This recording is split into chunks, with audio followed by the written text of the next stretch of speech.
For assistance with depression, trauma, or even suicide-related thoughts, the suicide hotline can be reached 24 hours a day on the following numbers: 0800 212223 or 0800 1213 and 14. Well, let's continue here tonight. The case against two people accused of murdering 59-year-old Soweto woman Jostina Sangweni will return to court next week. She was burnt alive by community members after being accused of witchcraft. Sangweni was diagnosed with schizophrenia. For more on this, we're joined by family spokesperson Jabu Moari. Mr. Moari, good evening, and thank you so much for your time. You've had a little bit of time to process what has happened to your relative here. What has this period been like for you as a family?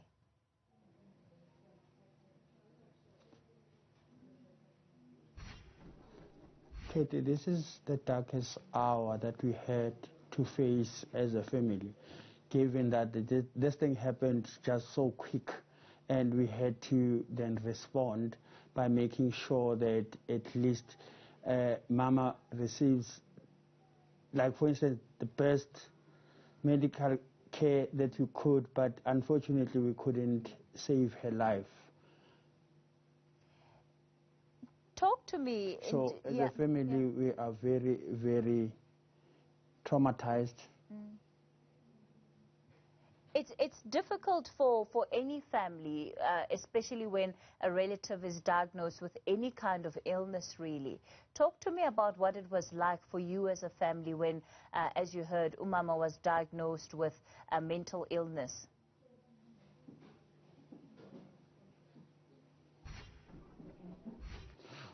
Well, Katie, because it was the first time this thing happened, so we all rushed to help in terms of taking her to doctors until she was diagnosed as schizophrenic.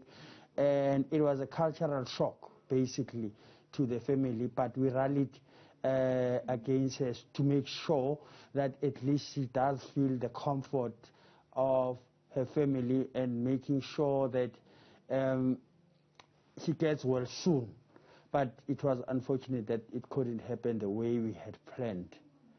Of course, what has come out now is just the lack of education, even around mental illness within our communities more broadly.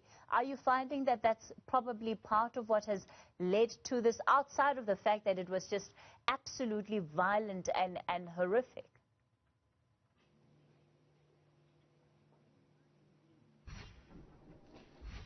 Yes, Katie, I would agree that there is a complete lack of understanding of mental health. So we black people, I don't think we do have a greater understanding what mental health is all about. Every time we think mental health, we think somebody whom we would label as mad, somebody who's eating from a dustbin, somebody who's doing things that are extraordinary and can't be understood by us. That's what we understand. Only to find that mental health doesn't just go there. I mean, the stress, depression, and all those things all leads towards mental disorder, stress. And every time a black person is kind of like diagnosed as that, we tend to think that he has been bewitched or something, which is something that needs to change. We need to teach our children, we need to teach our fathers, we need to teach everyone around us about mental health, because it affects everyone, whether you're educated, whether you're rich, whether you whatever, but it can affect you as much as it can affect the poorest of them all. One of the things that we have seen have been some of the videos that were taken, and part of, again, just beyond the violence that is there in those videos is just the discrimination that Umama had faced from the community in her last moments on earth. Do you recall if she had experienced similar type of discrimination, especially when being out in public?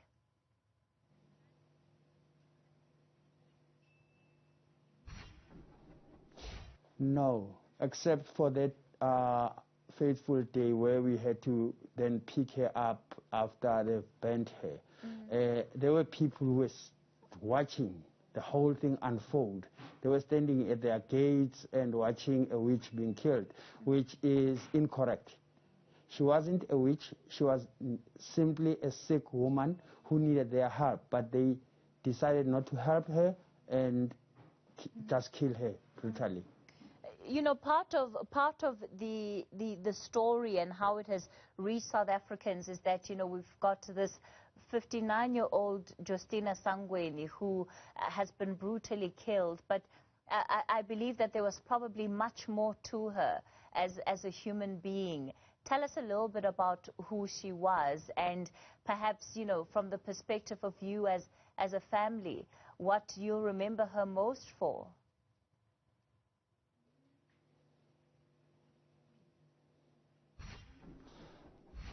Kathy, she was the sweetest person ever. You could rely on her. If there was conflict in the house, that's the first person you would be your port of call. And she would try, and when we resolve conflict, she would try and be neutral, partial, so that you could find a solution. She was a loving grandmother. She was a loving mother. She was a loving auntie. She was always for her family. Every time you go and visit her in her house, you know that I would have everything that a home should provide you. You would have a meal, you would have somebody to laugh with, you would have somebody to tell you stories on what happened during the day and all those things. So she was a very kind, sweet woman that we lost untimely. What are some of the things that she enjoyed?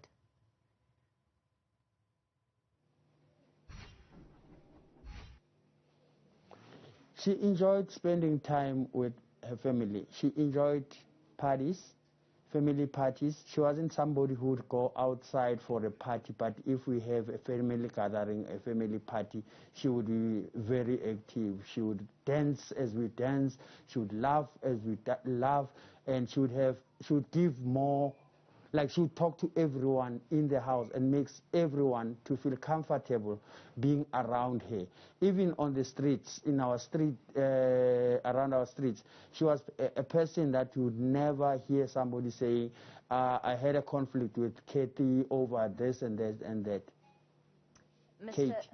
Mr. Moari, let me thank you so much for your time tonight and just for taking the time to speak to us and show us a little glimpse into the life of Jostina Sangweni, and we certainly extend our condolences to you and the rest of your family tonight. Jabu Moari there, and he's the family spokesperson.